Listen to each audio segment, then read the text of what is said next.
你落低啲先睇到。嗰度有條大蟒蛇。落啦，係啊，呢度落啦，慢慢落，小心落。呢條係飯鏟頭啊！係啊，呢條飯鏟頭。我踩緊條大蟒。你屈佢係過山烏就得，過樹榕就得，佢又冇得駁嘴。你睇唔睇到啊？成條。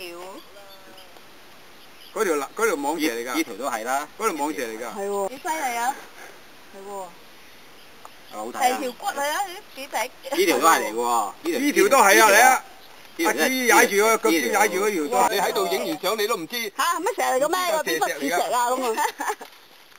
所以有時要加啲想像啊嘛。係咯。加添。呢條幾粗呢條睇？呢條蟒蛇。呢條好粗啊！係啊，蟒蛇咯。哇，幾粗！成條大蟒蛇。係咯。係。唔帶化石啊嘛。而家化石都係啊。有水啊，有水唔得。踩嗰啲風竇啊。其實蛇石真係唔止一嚿㗎。如果嗰啲人喺行藝之中嗰度過嚟㗎嘛呢條。誒有而家有水，嚇兜落。